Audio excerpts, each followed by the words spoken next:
everybody like and share, because I would believe that we have a lot of gifted people. We have because my audience is, of course, is catered to, the church and fellow believers of Christ all over the world, and we have a lot of gifted people, especially young people, anointed. But tell us, what does it? How do we maintain that? Just what you said. How do we maintain the anointing of God in our life from your experience? It's a really a simple. It's a simple. Uh, it's a simple walk, really. It's not really hard, but it's only become hard is because our flesh fight against it, and our will have not conformed to His.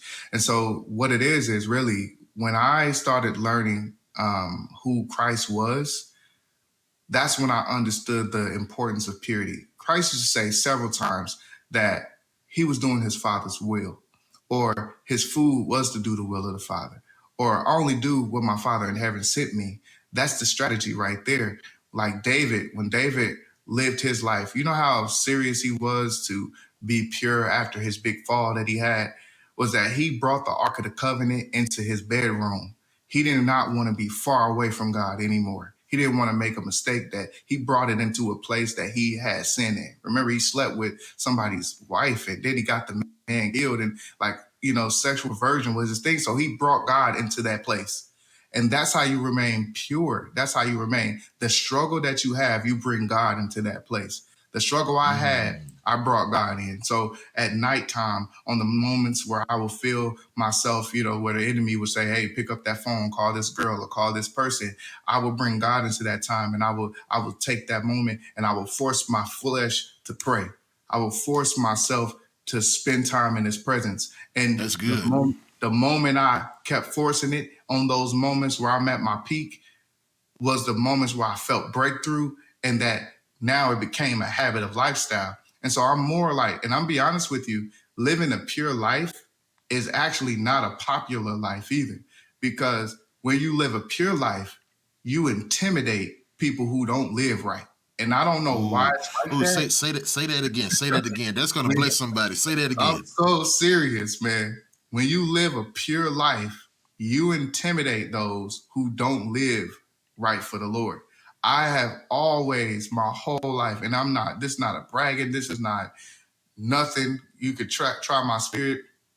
Literally, people will tell my wife, they will call and talk to her, but say, I don't want to talk to Anthony, or they say, I don't want to talk to Apostle, man, because, he's serious, man. He for real. Like, it's something about him, man. It just makes me want to get right. Like, I had countless of people, when they call me, they just start crying, because like the real lifestyle, like this real to me. Like, I spend time with God. I try to have to open up doors and portals to where the enemy can come into my life. Like, I realized the seriousness, because it was that purity that I possessed that set so many people free. I done seen so many miracles. I done seen so many deliverances. I done seen things that would be hard for others to do become easy because of my status, my relationship with God.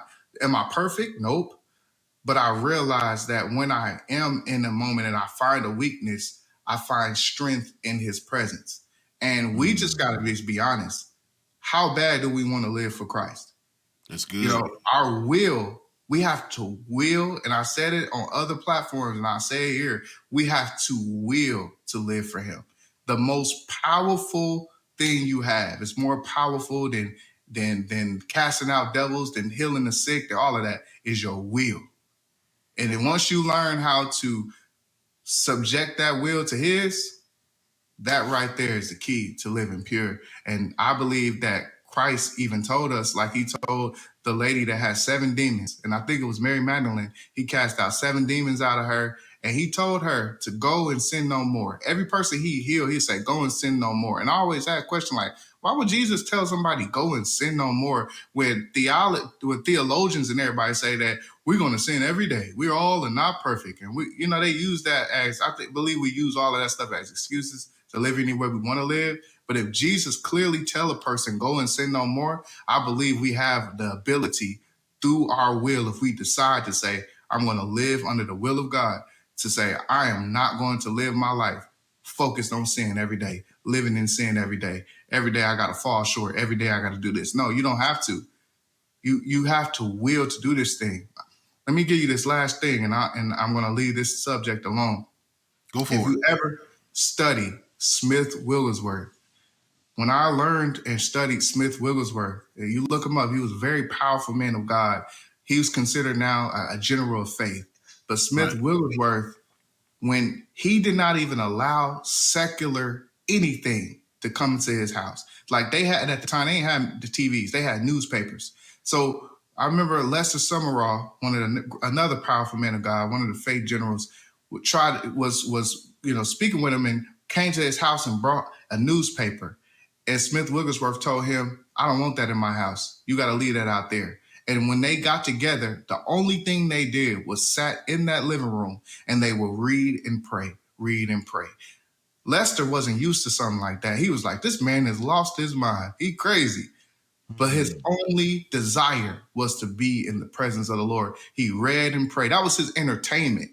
You know, nowadays we got to watch all kind of secular movies. We got to do all kind of secular things. If we don't get that in our life, we are unhappy. But man, we haven't grown to be content with just God himself. And that's where that purity lies, within the presence of God.